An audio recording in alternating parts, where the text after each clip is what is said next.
उनकी परम पावन कल्याणी भागवती वाणी वाचक प्रमुख श्री इंद्र भूति गौतम आदि गणधर भगवंत युग प्रधानाचार्य परम पूज्य श्री सुधर्मा स्वामी जी महाराज, उनकी परम पावन पाठ परंपरा वर्तमान आचार्य ध्यान योगी परम पूज्य श्री शिव मुनि जी महाराज एवं गुरुजन सबके पावन चरण स्रोतों में मेरा अनंत अनंत बार वंदना नमस्कार।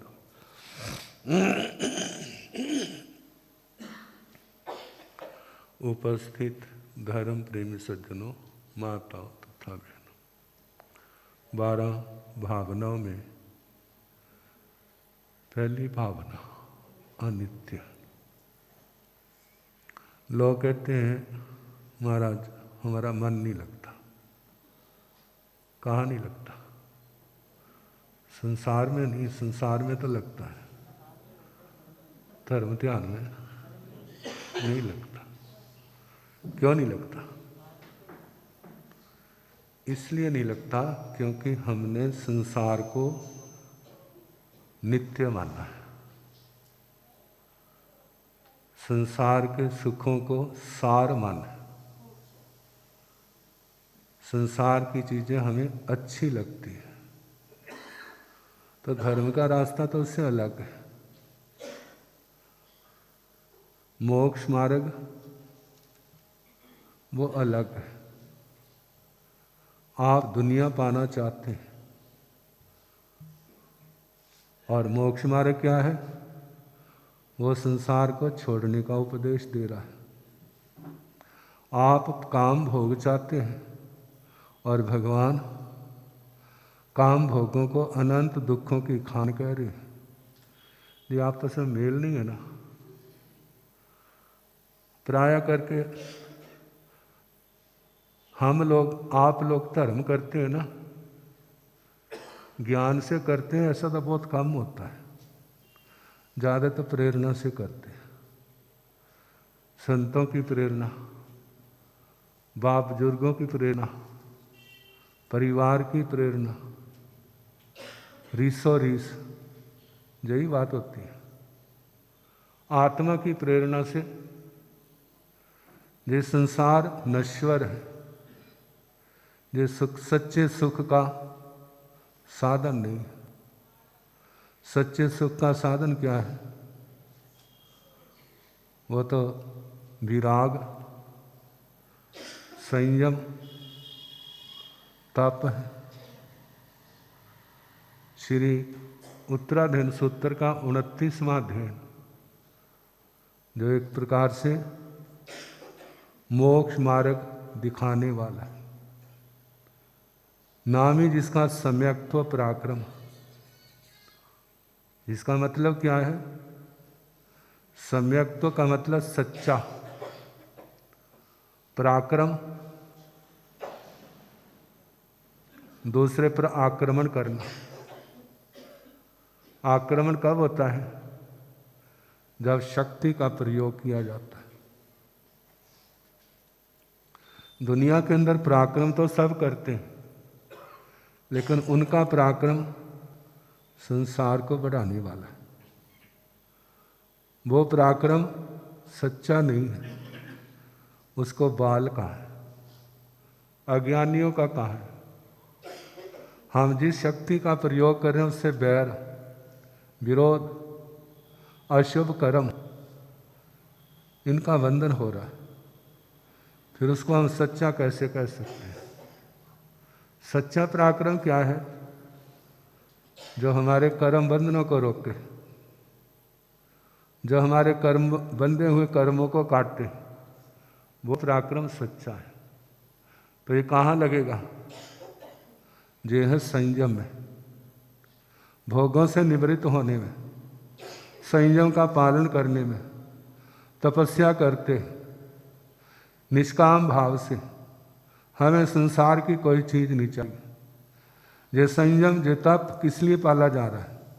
संबर और निर्जरा के लिए। संबर है कर्मों को रोकने के लिए, संयम संवर के लिए, और तपस्या कर्मों की निर्जरा के लिए। ना नठ निजरठ्या, निर्जरा को छोड़ के और कुछ भी नहीं चाहिए। भगवान संसार की चीज़ों को पाने का उपदेश नहीं देते, उनको छोड़ने का उपदेश देते। जो मन से विपरीत है ना, इसलिए बातें अच्छी नहीं लगती। जो किनको अच्छी लगती हैं? जो संसार से ठोकरें खाई हुई हो, संसार का कुछ कड़वा अनुभव हो। कहते धर्म की रुचि, इसके पीछे 2 कारण हैं। वैसे तो 12 भावना,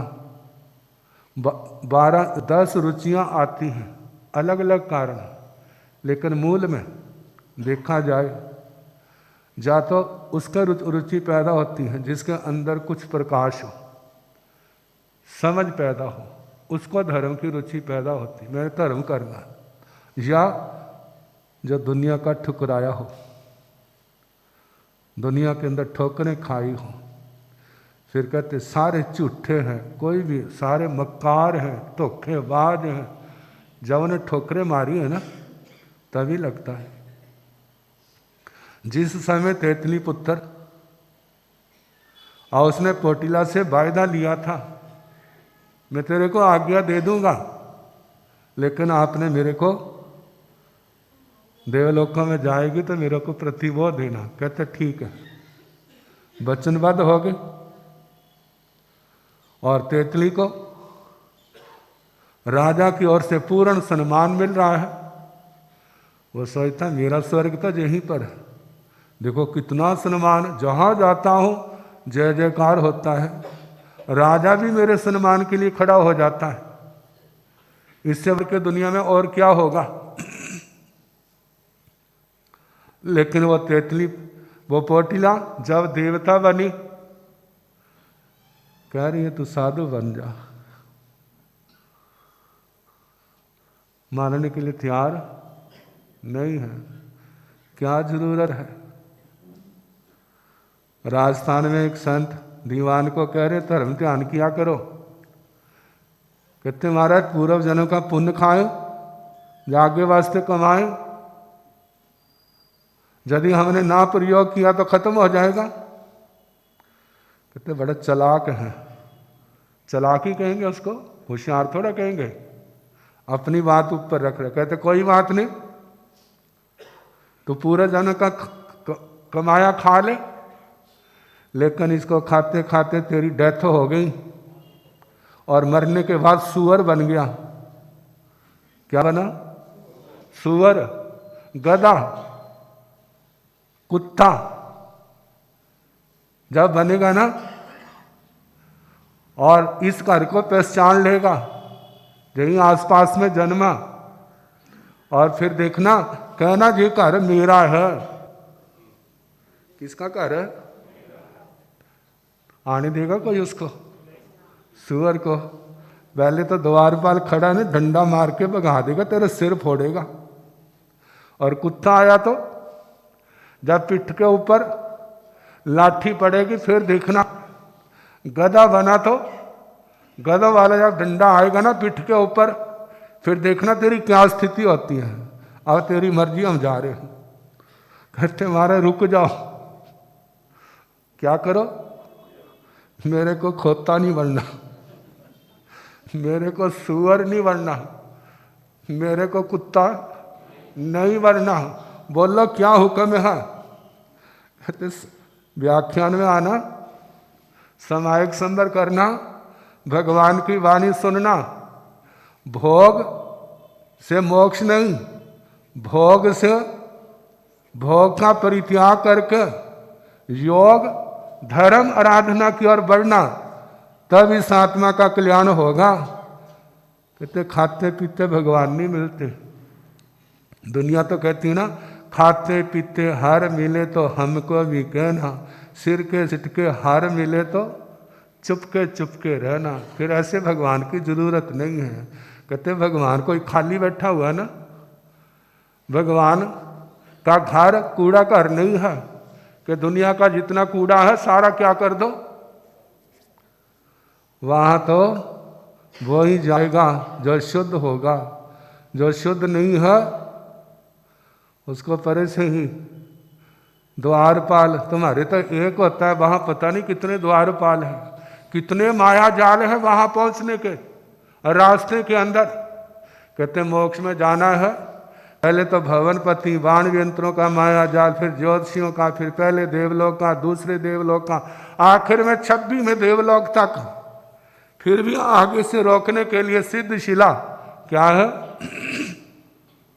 लेकिन जिन आत्माओं ने संयम और तप की आराधना से 8 कर्मों को क्षय कर दिया है, उनको रोकने में कोई भी समर्थ, उनके लिए वो स्थान खुला है। और जो ऐसे नहीं है उनके लिए स्थान खुला नहीं है। तो कहा मन क्यों नहीं लगता? क्योंकि हमने संसार को सच्चा माना, जहाँ आनंद मिलेगा। तो बताएं सच्चा पराक्रम क्या है? जो संयम और तप की आराधना में जाता है। साधु साध्वी श्रावक श्राविका जो संयम और तप में आराधना करते हैं, पालन करते हैं, वो संवर निद्रा का कारण है। लेकिन जहाँ उनका प्रमाद होता है वो आश्रव का कारण है, वो कर्म बंधन का कारण है। अब हमने कितना आश्रव को रोकना है, कितना संवर में बढ़ना है, जो हमारी शक्ति हमारे विवेक के ऊपर निर्भर है। पहला ही बोले संवेग। संवेग का मतलब क्या है? संसार से भय और मोक्ष की अभिलाषा।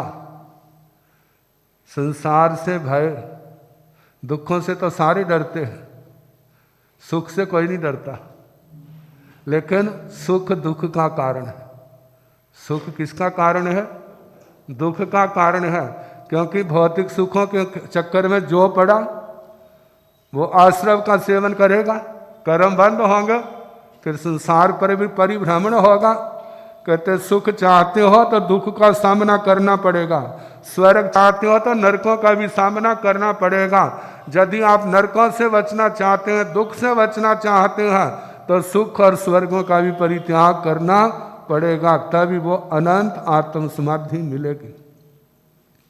संसार से भय और मोक्ष, कर्मों के बंधनों से मुक्त होने की अभिलाषा कैसे होगी? कहते हैं अभिलाषा तो हो गई है, वहाँ चलेंगे कैसे? दूसरी बात कही निर्वेद। यदि आपके अंदर वैराग है तो चल सकोगे, यदि विराग नहीं है तो कोई नहीं भाई कल देखूंगा, कल आया आज नहीं भाई कल देखूंगा, अगला कल आया आज नहीं कल देखूंगा। जब 10-12 बार आजकल कर दिया ना, क्या तू बड़ा ढीठ है। क्यों बोला? अरे किसी को ना करनी होती, एक बार टरका दिया, 2 बार टरका दिया, तेरे को इतने दिन हो गए तेरे को टरकाते, फिर भी तेरे को अकल नहीं आई। क्या दुनिया बथेरी जिसको मर्जी ले जा। मतलब संसार से मुक्ति कब होगी? जब हम संसार के सुखों को दुख का कारण समझेंगे, तब इस संयम तप के ऊपर प्रवृत्ति होगी। यदि संसार के सुखों को हम सुख मानते हैं, समाधि का कारण मानते हैं, तो कभी भी धर्म की ओर आपका जाना नहीं होगा। यदि जाओगे भी तो ध्यान तो सुखों में ही रहेगा, और वह निर्जरा नहीं होगी, पुण्य बंधेगा। जब पुण्य बंधेगा फिर संसार के अंदर भौतिक वैभव मिलेगा, फिर उसके अंदर फंस जाओगे। तो कहा संवेग के साथ निर्वेद हो। वैराग तो हो गया, दुनिया के अंदर वैरागी बहुत है, लेकिन कहा वैराग के बाद फिर धर्म श्रद्धा की जरूरत है। किसकी जरूरत है? तीसरा बोल धर्म श्रद्धा का आया। धर्म कौन सा है? संसार में धर्मों की कमी नहीं है। वो धर्म श्रुत धर्म और चारित्र धर्म। श्रुत धर्म जो निर्ग्रंथ प्रवचन का अभ्यास, जिसमें सम्यक ज्ञान की प्राप्ति होती है। चारित्र धर्म जिसमें पापों से निवृत्त होना है, महाव्रत है, 5 समिति है, रात्रि भोजन का त्याग है, 3 गुप्तियां है, 10 यति धर्म है जो साधु का और श्रावक श्राविका है, 5 अनुव्रत, गुण व्रत, शिक्षा व्रत, 11 प्रतिमाएं है, जे साधनाएं। इस धर्म के प्रति श्रद्धा, कहते हैं इस धर्म की श्रद्धा का फल क्या है? कहते संसार के फल फल नहीं है, इसका है वैराग, विरक्ति। संसार के सुख उनसे जे समझना जे सुख नहीं, जे दुख के हेतु हैं। किसके हेतु हैं? दुख के हेतु हैं। संयम में आने वाले कष्ट, परिसय, उपसर्ग, वह दुख नहीं, वह सुख के हेतु है, वह कर्म निर्जरा के कारण है। संसार के सुख बंध के कारण है, तरना है तो इन बंध के कारणों को छोड़ दो, और जो संबर निर्जरा के कारण है उनकी ओर बढ़ने का प्रयास करो। पर करेंगे तो क्या होगा? फिर आगे सहारा चाहिए, वह गुरुजन, सधर्मी जन, उनकी सेवा। वह सेवा इस आत्मा का रास्ता खोल लेगी। फिर उसके आगे देख अपने आप को, कहाँ तेने भूले की है, अपने पापों की आलोचना कर, निंदना कर, गरहना कर। जब जो होगा फिर समय का अवतरण होगा इस आत्मा के अंदर। फिर आगे बढ़ने के लिए चतुर्विंशति स्तव, फिर गुरु वंदना, फिर प्रतिक्रमण, फिर कायोत्सर्ग, फिर प्रत्याख्यान, फिर स्तव स्तुति मंगल। ऐसे करते करते आत्मा मोक्ष में पहुंचती। ये रास्ता मोक्ष का। समय हो गया है, बाकी कल जैसे समय।